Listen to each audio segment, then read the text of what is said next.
첫날 밤 신랑이 울고 있었습니다. 촛불이 흔들리는 붉은 비단 장막 너머 16살 소녀는 손으로 얼굴을 가린 채 어깨를 떨며 흐느끼고 있었습니다. 나는 당신의 남편이 될 자격이 없소. 그 앞에 선 28살 신부 심연아. 그녀는 12살이나 어린 이 소년을 내려다보며 입술을 깨물었습니다. 세상이 그녀를 비웃었습니다. 노처녀가 철부지 애송이나 데리고 살겠다고. 하지만 5년 후 조선 팔도가 이 부부 앞에 무릎 꿇게 됩니다. 오늘은 세상이 비웃던 노처녀가 어떻게 조선 최고의 권력 여인이 되었는지 그 충격적인 이야기를 들려드리겠습니다. 때는 인조 14년 1636년 병자호란이 끝난 지 얼마 되지 않았던 그 해입니다. 한양 서촌에 살던 심연아는 28살이었습니다. 조선시대의 28살 처녀라는 것은 사회적 사형선고나 다름없었습니다. 저 여자 뭔가 문제가 있는 게 분명해. 20대를 다 넘기도록 시집을 못 가다니. 아마 몸이 성치 못하거나 아니면 성격이 괴팍하거나. 사람들은 수군거렸습니다. 하지만 진실은 달랐습니다. 심연아는 약방을 운영하던 아버지 심덕수 밑에서 자랐습니다. 어머니는 그녀가 7살 때 병으로 세상을 떠났고 아버지는 딸에게 아들처럼 한학을 가르쳤습니다. 천자문, 사서삼경은 물론이고 의서와 양리학까지. 연화야, 여자도 배워야 한다. 세상이 뭐라 하든 내 머리는 내 것이다. 아버지의 가르침대로 그녀는 공부했습니다.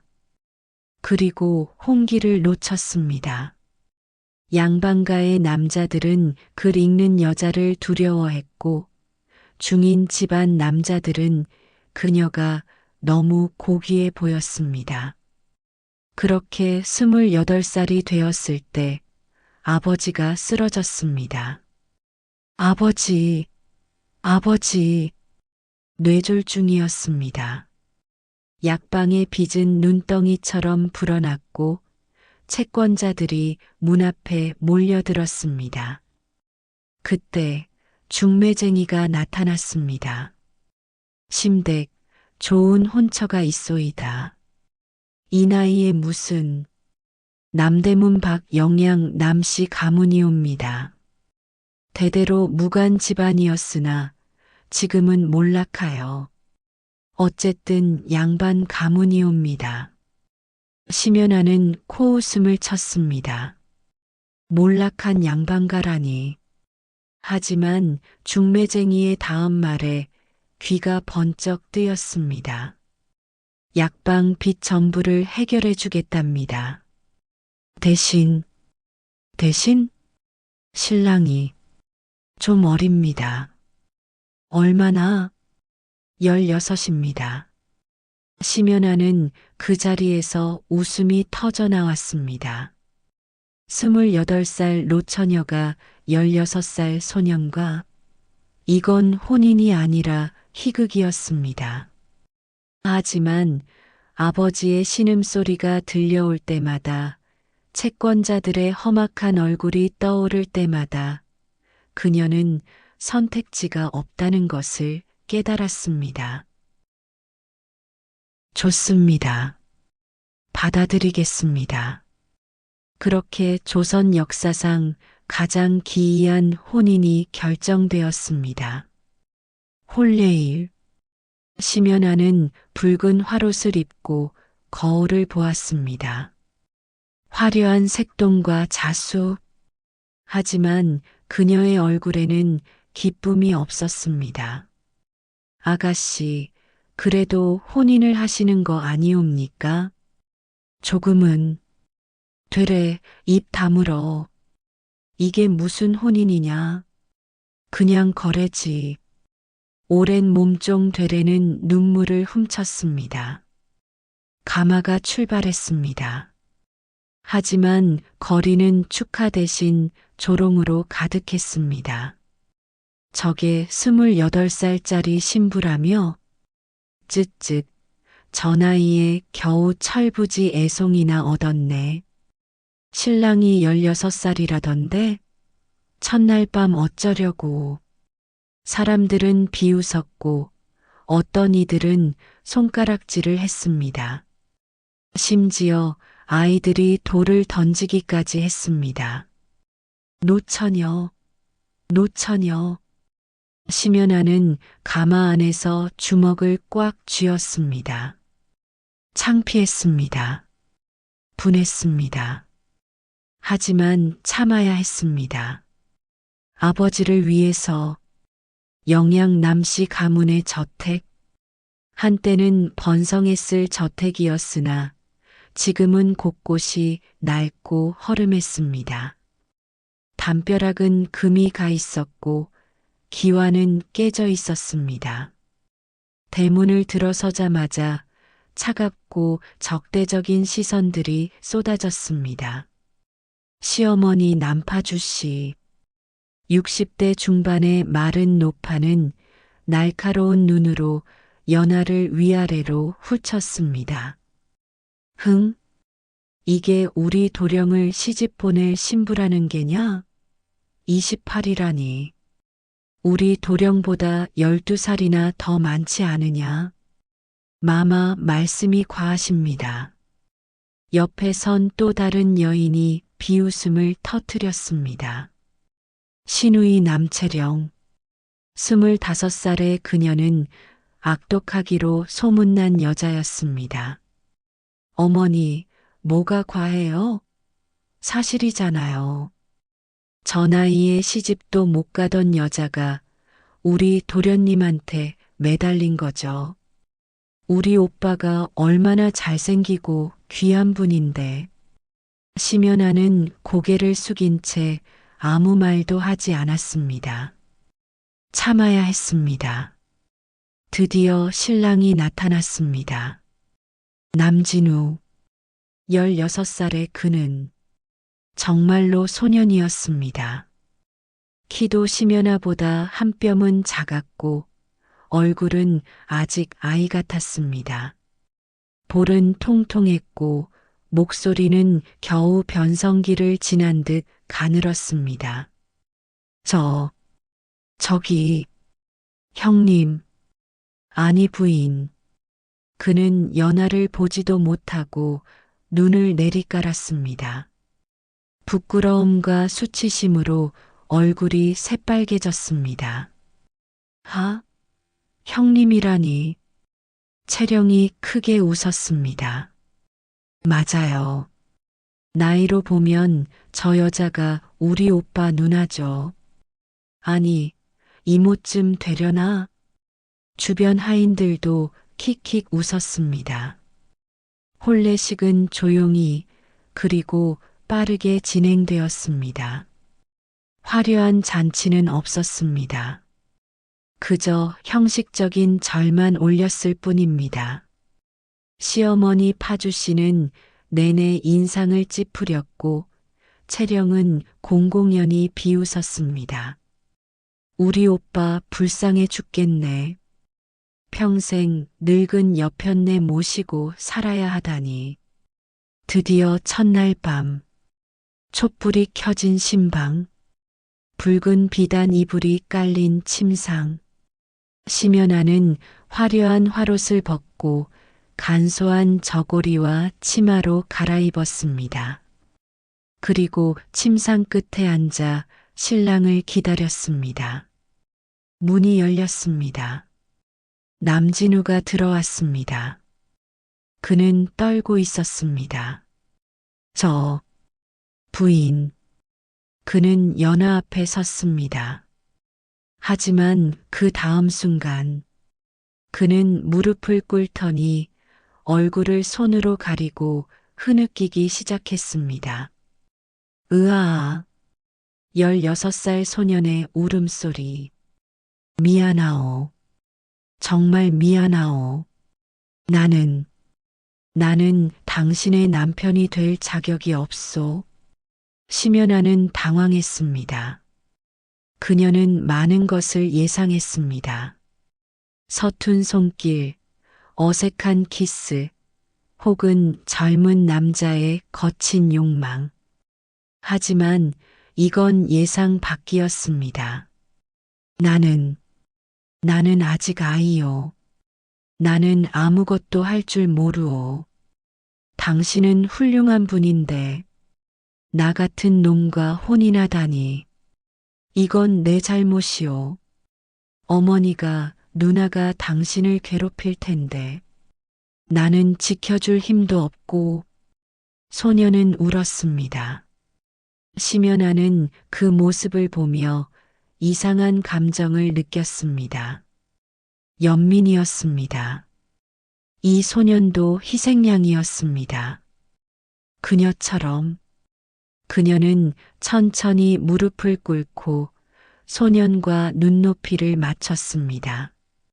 도련님, 부인, 아니, 진우 씨. 그녀는 처음으로 그의 이름을 불렀습니다. 우리 거래를 하나 합시다.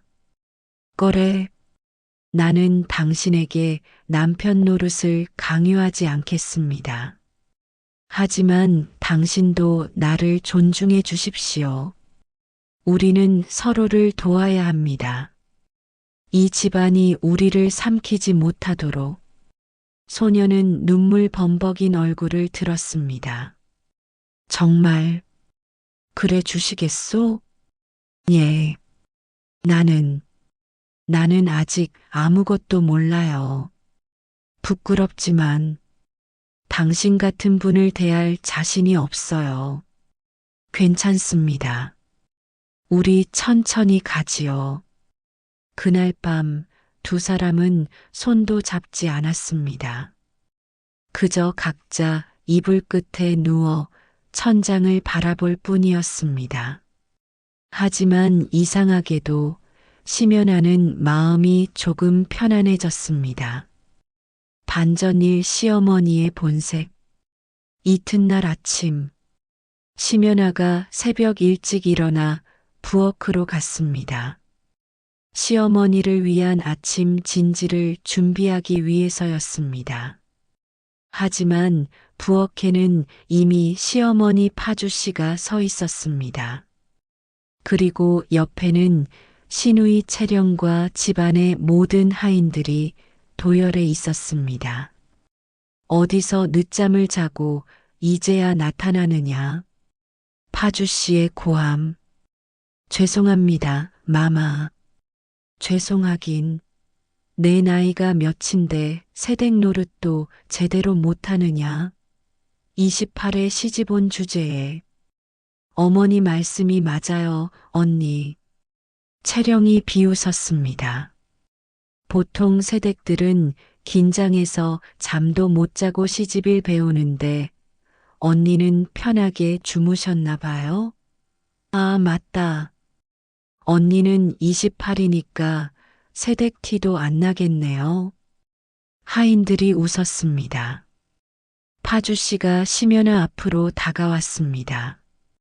똑똑히 들어라. 너는 이 집안의 돈 때문에 들어온 계집이다. 양반과 며느리가 아니라 그저 빚 대신 산 몸뚱이일 뿐이다. 앞으로 너는 이 집안의 모든 굳은 일을 도맡아 할 것이다. 청소, 빨래, 바느질, 밥 짓기. 그리고 파주 씨는 차갑게 웃었습니다. 내가 우리 진우에게 손이라도 대면 그날로 너를 쫓아낼 것이다. 우리 아들은 아직 어리다. 내 같은 늙은 계집의 욕심에 망가뜨리게 할 수는 없다. 심연아는 주먹을 쥐었습니다. 하지만 고개를 숙였습니다. 명심하겠습니다. 잘 알아들었으면 됐다. 썩 물러가거라. 그날부터 지옥이 시작되었습니다. 새벽 4시에 일어나 우물에서 물을 깃고 부엌에 불을 지피고 식구들의 아침을 준비했습니다. 하지만 파주 씨는 트집만 잡았습니다. 이게 무슨 국이냐? 짜다. 반찬이 이게 뭐냐? 먹을 게 못 된다. 채령은 더 심했습니다. 어느 날은 일부러 방 안에 먹을 것을 흘려놓고는 심연아를 불렀습니다. 언니, 내 방 좀 봐요. 쥐가 들어온 것 같은데 안 치웠잖아요. 죄송합니다. 제가 당장 됐어요. 언니 같은 사람한테 기대한 제가 바보지. 역시 28회 시집도 못 간 여자는 다 이유가 있네요. 심연아는 참았습니다. 이를 악물고 참았습니다. 그리고 밤이 되면 진우는 항상 늦게 방으로 돌아왔습니다. 썸네일 화면은 GHIBLI- 스타일 ASMR로 작성. 썸네일 화면을 너무 단조롭게 만들지 말것. 다양한 색으로 화려하고 현란하고 컬러펄하게 작성할 것. 썸네일들이 너무 단순하고 형편없으면 대본이 아무리 훌륭해도 아무 소용없어. 시청자들이 클릭을 안 해. 썸네일에 텍스트는 넣지 말어. 텍스트는 내가 직접 넣으면 되니까 클로드는 화면만 시청자들이 클릭하게끔 현란하게 만들어줘. 텍스트 없이 순수 비주얼만으로 스토리 전달 한국 시청자 타겟 한국인 모델, 한국 배경, 극적인 감정과 상황을 한눈에 포착 조회수 폭발 영상들의 공통점 분석. 텍스트 없이 순수 비주얼만. 밝고 선명한 조명, 어두운 썸네일은 클릭률 떨어짐. 인물 일관성 유지 같은 얼굴, 같은 특징. 한국 시청자 타겟 한국인 모델, 한국 배경. 극적인 감정 포착 충격, 배신, 복수. 4. 업로드 시 기재사항 내용 작성. 제목 해시태그 3개 맨 뒷부분에 기재. 설명 해시태그 3개 맨 윗부분에 기재. 태그 입력 시 쉼표로 구분하여 입력. 고정 댓글에 기재할 내용 작성. 더 보기 오전 235. 그는 연하를 피하는 것 같았습니다. 도련님, 저녁은 드셨습니까? 예. 밖에서. 침묵. 어색한 침묵. 진우는 구석에 자리를 잡고 책을 펼쳤습니다. 심연아도 반대편 구석에 앉아 바느질을 했습니다. 하지만 어느 날 밤, 부인, 진우가 조심스럽게 불렀습니다. 예, 도련님. 저 무례를 무릅쓰고 여쭙겠습니다만 부인께서는 그를 아십니까? 심연아는 손을 멈췄습니다. 조금. 정말이십니까? 진우의 눈이 빛났습니다. 저는 그를 배우고 싶습니다. 과거에 급제하고 싶습니다. 하지만 우리 집안에는 스승을 모실 돈이 없고 어머니께서도. 그는 말을 흐렸습니다. 심연아는 그를 바라보았습니다. 16살 소년의 간절한 눈빛. 그리고 그녀는 결심했습니다. 도련님, 제가 가르쳐 드리겠습니다. 정말이십니까? 예. 하지만 비밀로 해야 합니다. 만약 시어머님께서 아시면. 알겠습니다. 절대 비밀로 하겠습니다.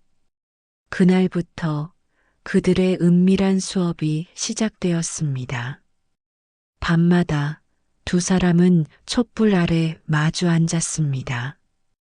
도련님, 천자문부터 시작하겠습니다. 진우는 열심히 따라 읽었습니다. 처음에는 서툴렀습니다. 글자도 많이 틀렸고 발음도 정확하지 않았습니다. 하지만 그는 포기하지 않았습니다. 부인, 이 구절이 무슨 뜻입니까? 이것은 심연아는 차근차근 설명했습니다. 그녀는 좋은 스승이었습니다. 인내심 있고 명확하고 친절했습니다. 진우는 점점 발전했습니다. 한 달이 지나자 천자문을 마스터했습니다. 두 달이 지나자 논어를 읽을 수 있었습니다. 석 달이 지나자 맹자를 이해했습니다. 부인은 정말 대단하십니다. 어느 날 밤 진우가 말했습니다. 저는 지금까지 이렇게 훌륭한 스승을 만난 적이 없습니다. 부인께서는 서당의 훈장보다 더 잘 가르치십니다. 심연아는 미소 지었습니다. 오랜만에 느끼는 기쁨이었습니다. 도련님께서 열심히 하시니 가르치는 보람이 있습니다. 부인. 진우는 진지한 표정으로 그녀를 바라보았습니다. 저는 부인을 존경합니다. 그리고 감사합니다. 처음에는 부끄럽고 창피했습니다. 나보다 12살이나 많은 분과 혼인하다니. 하지만 이제 알겠습니다. 부인은 단순히 나이 많은 여자가 아니라 지혜롭고 훌륭한 분이십니다. 심연아의 가슴이 뭉클했습니다. 도련님, 언젠가 제가 성장하면 부인을 지켜드리겠습니다. 어머니와 누나로부터도 세상의 조롱으로부터도. 그날 밤 두 사람 사이에 뭔가가 바뀌었습니다. 존중이었습니다. 그리고 신뢰였습니다. 하지만 시댁 식구들은 더욱 심해졌습니다. 어느 날 파주 씨가 심연아를 불렀습니다. 내 방에서 이상한 소리가 들린다던데? 예. 무슨? 밤마다 속닥속닥 거리는 소리 말이다. 설마 내가 우리 진우에게 무슨 짓을 하는 건 아니겠지? 아닙니다, 마마. 저희는. 입 닥쳐. 내 같은 늙은 계집이 우리 어린 아들한테 무슨 짓을 하는지 다 알고 있다. 채령이 끼어들었습니다. 어머니, 제 생각엔 언니가 오빠를 유혹하는 것 같아요. 오빠가 요즘 자꾸 늦게 자잖아요. 뭐라고? 파주 씨는 심연아의 뺨을 때렸습니다. 이 음탕한 년, 내가 감히. 딱이. 뺨이 따가웠습니다. 하지만 심연아는 참았습니다. 마마, 오해이십니다. 오해? 내가 직접 확인해 보겠다. 그날 밤 파주 씨와 채령이 몰래 심연아의 방 밖에서 엿들었습니다. 진우가 중용을 읽는 소리. 잘하셨습니다, 도련님. 이제 이 구절의 뜻을 설명해 보십시오. 심연아의 차분한 목소리. 방문 밖에서 파주 씨와 채령은 눈을 동그랗게 떴습니다. 저것들이 공부를 하고 있어? 말도 안 돼. 저 천한 계집이 우리 오빠한테 글을 가르친다고? 채령은 질투와 분노로 이를 갈았습니다. 어머니, 저걸 그냥 둘 수 없어요. 조용히 해라. 일단 돌아가자. 반전 이채령의 악독한 계략. 다음 날 채령은 어머니에게 말했습니다. 어머니, 저 여자를 쫓아내야 해요. 어떻게? 오빠가 저 여자한테 빠져들고 있어요. 공부를 가르쳐 준다고 하지만 사실은 유혹하는 거예요. 저 나이 많은 계집이 젊은 오빠를 타락시키고 있어요. 하지만 증거가 없지 않느냐? 채령은 음험하게 웃었습니다. 증거는 만들면 되죠. 무슨 소리냐? 제가 방법이 있어요. 어머니는 그저 제 말대로만 하시면 됩니다. 며칠 후 집안에 귀한 손님이 찾아왔습니다. 시어머니의 친정 오라비 박영감. 60대 후반의 노인으로 부유한 상인이었습니다. 그는 종종 파주 씨에게 돈을 대주곤 했습니다. 형님, 어서 오십시오. 그래, 조카 사위가 장가를 들었다며? 한번 보러 왔네. 저녁 식사 자리. 박영감은 심연아를 위아래로 훑어보았습니다. 그의 시선은 불쾌했습니다. 호, 소문대로 나이가 좀 있구만. 하지만 얼굴은 괜찮네. 몸매도. 형님, 파주씨가 제지했지만 박영감은 웃으며 계속했습니다. 뭐 어떤가. 그래도 조카 사위 보기 좋지. 젊은 계집들은 아무것도 모르지만 이렇게 나이 들면 남자를 기쁘게 하는 법을 알지 않나? 진우가 얼굴을 붉혔습니다. 외숙부님 부인께. 됐다, 도련님. 농담일세. 저녁 식사가 끝나고 박영감은 떠났습니다. 하지만 그날 밤 채령이 움직였습니다. 한밤중 심연아는 갑자기 밖에서 들리는 비명소리에 잠에서 깼습니다. 도둑이야. 도둑. 채령의 목소리. 심연아가 뛰어나갔습니다. 마당에는 온 집안 식구들이 모여 있었습니다. 무슨 일입니까? 언니. 채령이 눈물을 흘리며 소리쳤습니다. 내 방에서 귀한 비녀가 없어졌어요. 외할아버지께서 주신 옥 비녀인데. 뭐라고? 파주씨가 나섰습니다. 모두 방을 수색해라. 당장. 하인들이 각 방을 뒤지기 시작했습니다. 그리고 얼마 후 마님, 여기서 발견했습니다. 하인 하나가 심연아의 방에서 옥 비녀를 들고 나왔습니다.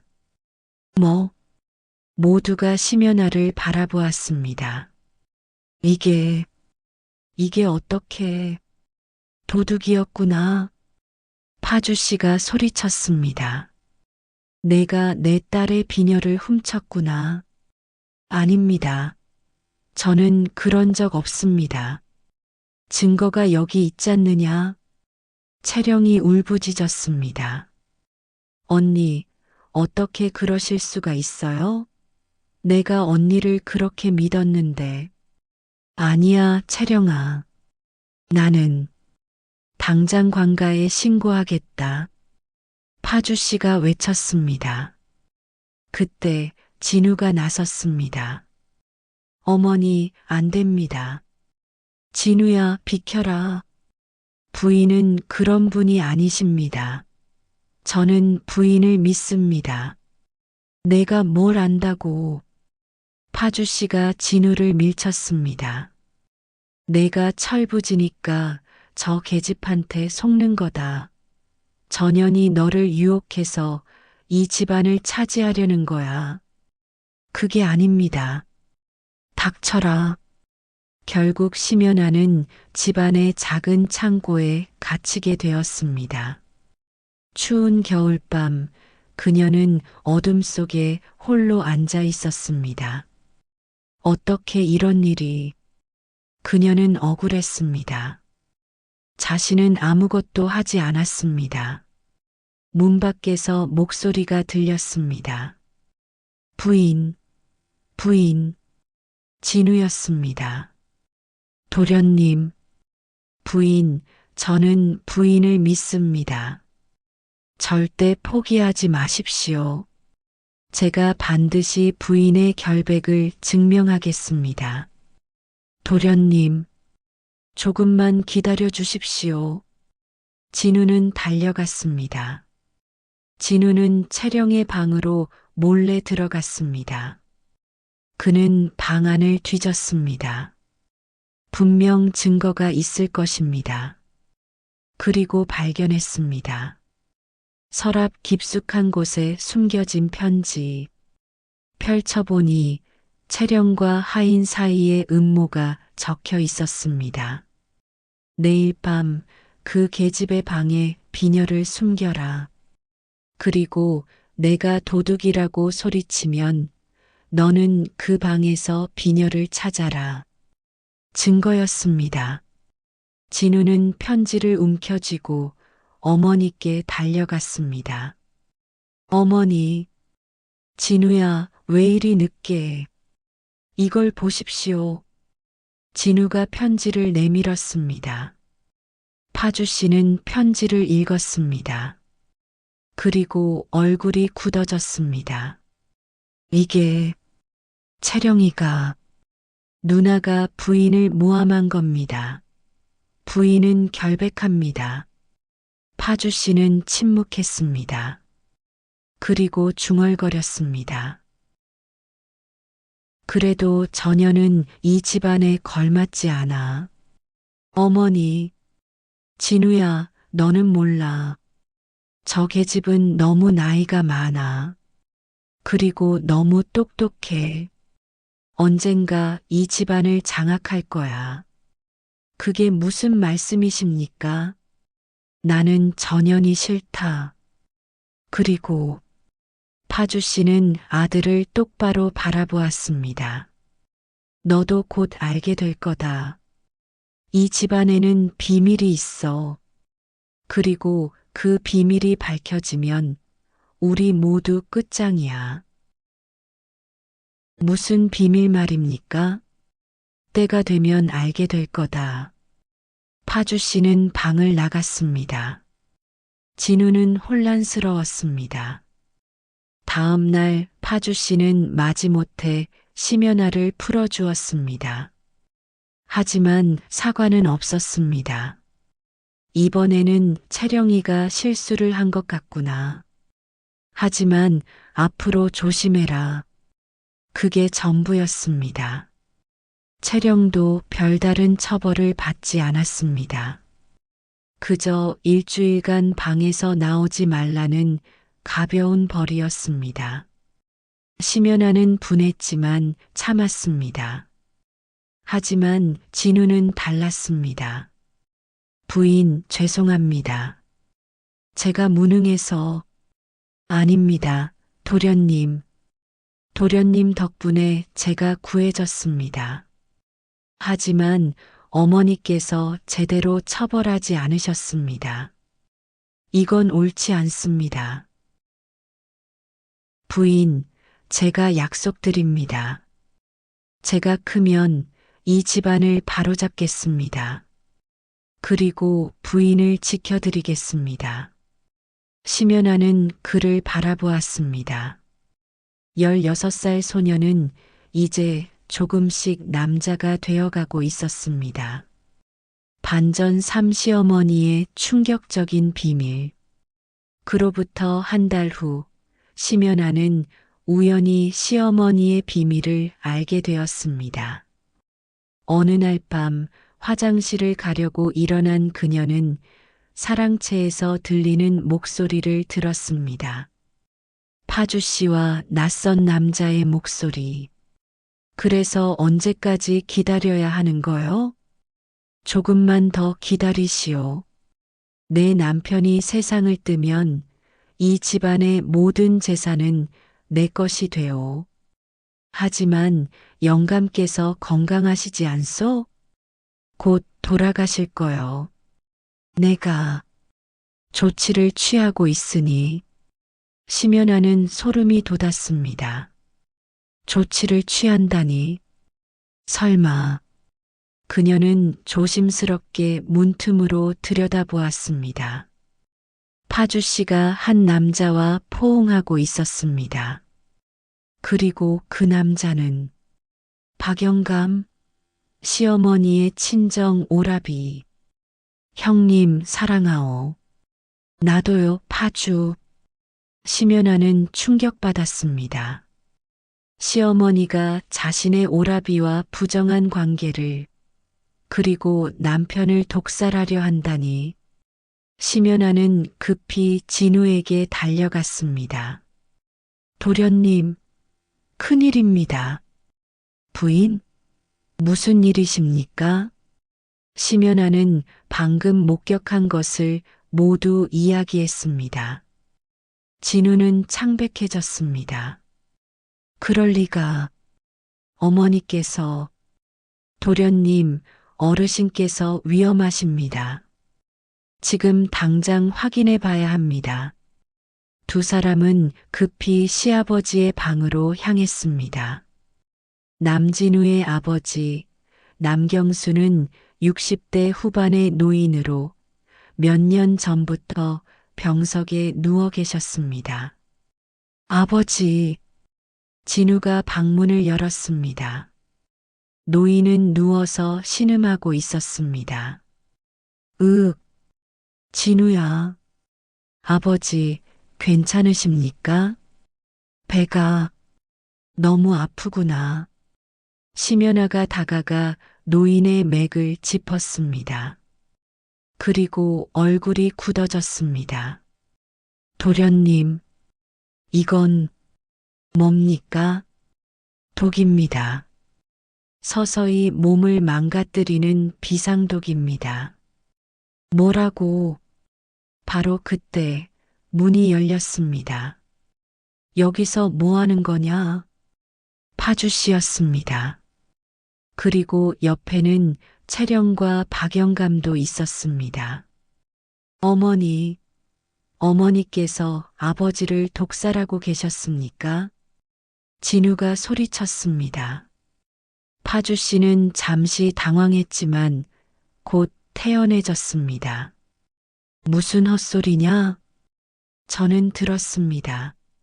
어머니께서 박영감과. 조심해라, 진우야. 파주 씨의 목소리가 차가워졌습니다. 내가 지금 내 어미를 모함하는 거냐? 모함이 아닙니다. 부인께서도 들으셨습니다. 파주 씨는 심연아를 노려보았습니다. 저 계집이 그랬구나. 내가 우리 집안을 이간질시키는 거였어. 아닙니다, 마마. 저는 입 닥쳐. 반전 사독살 시도의 역습. 파주 씨는 박영감에게 눈짓을 했습니다. 박영감은 품에서 무언가를 꺼냈습니다. 작은 단도였습니다. 진우 도련님, 죄송하지만 여기서 일어난 일은 없던 일로 해야겠습니다. 무슨 짓이십니까? 진우가 심연아를 뒤로 감쌌습니다. 저 계집을 죽여라. 파주 씨가 차갑게 명령했습니다. 그리고 진우는 감금시켜라. 어머니, 어떻게? 박영감이 다가왔습니다. 심연아는 뒤로 물러섰습니다. 바로 그때 누구도 움직이지 마라.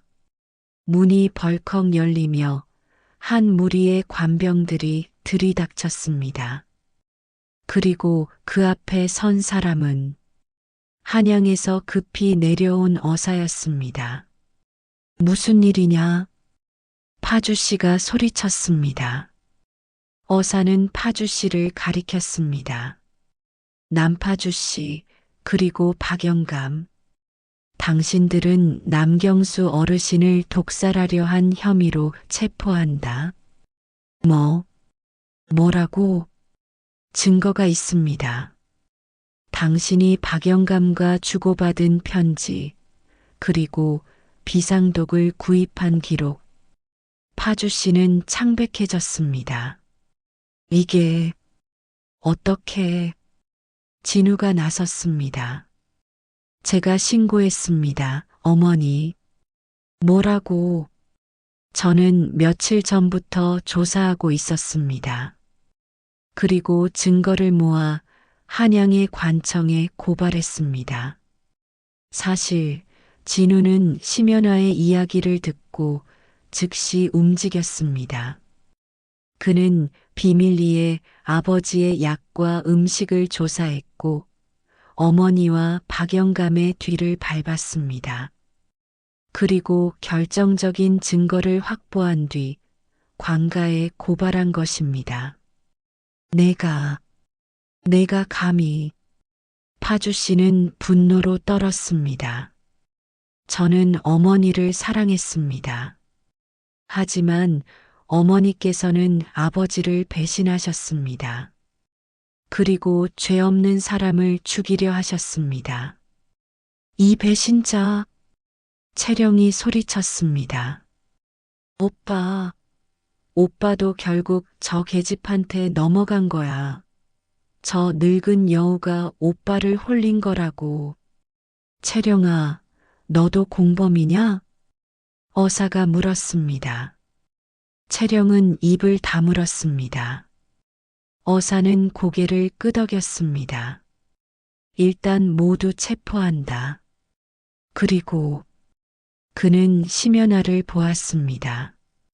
부인, 수고하셨습니다. 부인의 제보가 아니었다면 이 사건은 밝혀지지 않았을 것입니다. 심연아는 고개를 숙였습니다. 파주 씨, 채령, 박영감은 모두 잡혀갔습니다. 남경수 어르신은 치료를 받아 점차 회복되었습니다. 그리고 집안은 조용해졌습니다. 며칠 후 진우가 심연아에게 말했습니다. 부인, 제가 결심했습니다. 무슨 결심이십니까? 저는 과거에 응시하겠습니다. 그리고 반드시 급제하겠습니다. 저는 이제 17살입니다.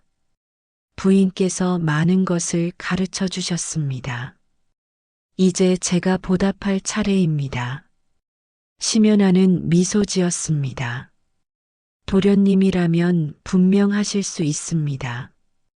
부인, 제가 돌아올 때까지 기다려 주시겠습니까? 물론입니다. 진우는 그녀의 손을 잡았습니다. 처음으로 저는 부인을 존경합니다. 그리고 그는 말을 흐렸습니다. 하지만 그의 눈빛이 말하고 있었습니다. 사랑합니다. 진우는 한양으로 떠났습니다. 그는 작은 움막집에서 살며 밤낮으로 공부했습니다. 배고픔도 추위도 참아냈습니다. 그의 마음속에는 오직 한 가지 목표만 있었습니다. 부인을 지켜야 한다. 부인을 위해 성공해야 한다.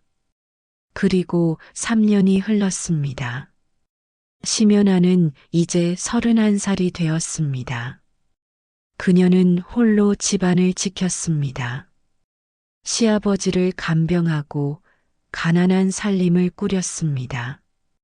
외로웠지만 그녀는 진우를 믿었습니다. 인조 17년 1639년 가을, 과거 시험 결과가 발표되었습니다. 장원급제, 남진우, 한양 거리가 들썩였습니다. 20살의 젊은 장원급제자, 게다가 몰락한 양반 가문 출신이라는 점에서 더욱 화제가 되었습니다. 임금이 직접 진우를 불렀습니다. 경의 이름을 들었노라. 어린 나이에 장원급제라니 대단하구나. 황송하옵니다, 전하. 경에게는 무엇이 필요한가? 진우는 무릎을 꿇었습니다. 전하, 소인에게는 한 가지 소원이 있습니다. 말해보거라. 소인의 어머니 남파주 씨는 현재 투옥되어 있습니다. 하지만 소인은 그녀를 용서할 수 없습니다. 계속 오전 238. 소인의 아버지를 독살하려 했기 때문입니다. 하오나 소인에게는 지켜야 할 사람이 있습니다. 소인의 아내이옵니다. 임금은 흥미로운 표정을 지었습니다. 그래, 경의 아내는 어떤 사람인가? 소인보다 12살이 많습니다. 신하들이 웅성거렸습니다. 하지만 그녀는 소인의 스승이자 은인이자 가장 존경하는 사람이옵니다. 그녀가 없었다면 소인은 오늘 여기 있지 못했을 것입니다. 임금은 미소 지었습니다. 좋다. 경의 아내를 정의품 정경 부인으로 봉하노라. 그리고 경은 승정원 주서로 임명하겠노라. 황송하옵니다. 진우는 즉시 고향으로 돌아갔습니다. 그는 화려한 관복을 입고 많은 수행원들과 함께 저택에 도착했습니다. 부인, 심연아가 나왔습니다. 그녀는 3년 만에 보는 진우의 모습에 눈물을 흘렸습니다. 도련님, 아닙니다, 부인. 이제 저를 남편이라 불러주십시오. 진우는 그녀 앞에 무릎을 꿇었습니다. 3년 전 저는 부인께 약속드렸습니다. 제가 성장하면 부인을 지켜드리겠다고. 이제 그 약속을 지킬 때입니다. 그는 왕의 교서를 꺼냈습니다. 부인께서는 이제 정의품 정경 부인이십니다. 누구도 부인을 무시할 수 없습니다. 심연아는 울었습니다. 그동안 참았던 모든 눈물이 터져 나왔습니다. 진우는 그녀를 일으켜 세웠습니다. 부인, 이제 우리는 진정한 부부가 됩시다. 그날 밤, 진우와 심연아는 처음으로 진정한 부부가 되었습니다. 반전 5체령의 처절한 최후. 하지만 복수는 끝나지 않았습니다. 감옥에 갇혀있던 파주 씨는 병으로 세상을 떠났습니다. 박영감은 차명에 처해졌습니다. 그리고 채령, 그녀는 석방되었지만 이미 명성은 바닥에 떨어져 있었습니다. 저 여자 친오빠를 배신하려 했던 년이잖아. 게다가 신우이를 모함하고 독살 미수의 공범이라던데 아무도 그녀와 혼인하려 하지 않았습니다. 채령은 가난하고 비참하게 살았습니다. 그리고 어느 날 그녀는 진우와 심연아의 집 앞에 나타났습니다. 오빠, 오빠. 남루한 옷을 입고 머리는 헝클어진 채 제발 저를 용서해줘. 나도 먹고 살아야 해. 진우는 차갑게 그녀를 바라보았습니다.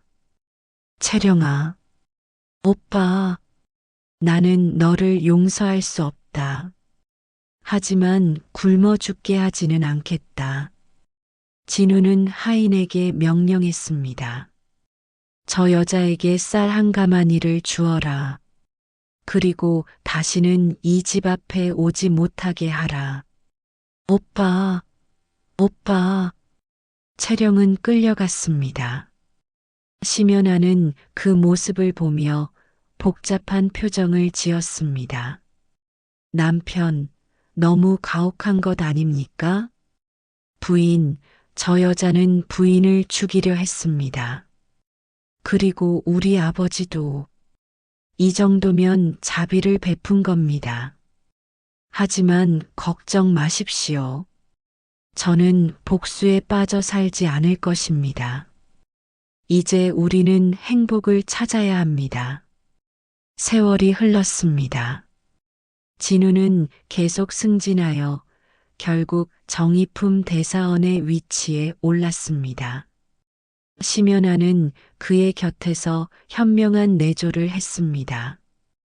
그녀는 가난한 백성들을 위한 무료 약방을 열었고 많은 여인들에게 글을 가르쳤습니다. 부부는 세 아들과 두 딸을 낳았습니다. 그리고 놀랍게도 심연아는 40대까지도 아이를 낳을 수 있었습니다. 당시로서는 기적이었습니다. 부인의 약방 덕분이 아니겠소? 진우는 농담했습니다. 아니면 부부 사이가 너무 좋아서? 두 사람은 웃었습니다. 하지만 가장 큰 반전은 그들의 자녀 교육 방식이었습니다. 진우와 심연아는 아들뿐만 아니라 딸들에게도 글을 가르쳤습니다. 아버지, 하지만 세상 사람들이 뭐라고 하지 않을까요? 큰딸이 물었습니다. 상관없다. 너희 어머니를 봐라. 여자도 배우면 세상을 바꿀 수 있단다. 진우는 심연아를 바라보며 말했습니다. 너희 어머니는 나의 스승이었다. 그리고 나의 구원자였다. 여자라고 해서 무시받아서는 안 된다. 세월이 더 흘러 진우가 50살이 되었을 때 그는 영의정의 자리에 올랐습니다. 조선의 최고 권력자. 그리고 심연아는 62살의 나이에도 여전히 건강하고 아름다웠습니다. 어느 날 궁궐에서 큰 연회가 열렸습니다. 임금이 진우에게 물었습니다. 경의 부인은 참으로 현명하다던데 경의 성공 비결이 무엇이라 생각하시오? 진우는 심연아를 바라보며 대답했습니다. 전하, 소신의 성공은 부인 덕분입니다. 그래. 소신이 16살 때 부인은 28살이었습니다. 세상은 우리를 비웃었습니다. 하지만 부인은 소신을 가르쳤고 존중했고 기다려 주었습니다. 진정한 사랑은 나이나 외모가 아니라 서로를 존중하고 성장시키는 것입니다. 소신은 그것을 부인에게서 배웠습니다. 임금은 감동했습니다. 훌륭하도다. 그대 부부는 조선의 모범이 되리라. 그날 밤 저택으로 돌아온 부부. 부인, 피곤하시죠? 조금. 하지만 행복합니다. 두 사람은 마당에 앉아 달을 바라보았습니다. 부인, 기억하십니까? 우리의 첫날 밤을. 물론이죠. 도련님께서 우시던 그 밤. 부끄럽습니다. 아니에요. 그때 저는 알았습니다. 도련님께서 착한 분이시라는 것을. 저는 부인이 무서웠습니다. 똑똑하고 나이도 많고 뭔가 압도적이었죠. 하하, 저도 도련님이 너무 어려서 걱정했어요. 두 사람은 웃었습니다. 하지만 우리는 해냈습니다, 부인. 그래요, 우리는 해냈어요. 진우는 심연아의 손을 잡았습니다. 부인, 사랑합니다. 28살에 16살 철부지와 혼인한 것을 후회하지 않으십니까? 심연아는 고개를 저었습니다. 전혀요. 당신은 최고의 남편이에요. 나이는 숫자일 뿐이에요. 중요한 것은 마음이죠. 두 사람은 포옹했습니다. 그로부터 15년 후, 진우는 65살의 나이로 세상을 떠났습니다. 심연아는 77살이었습니다.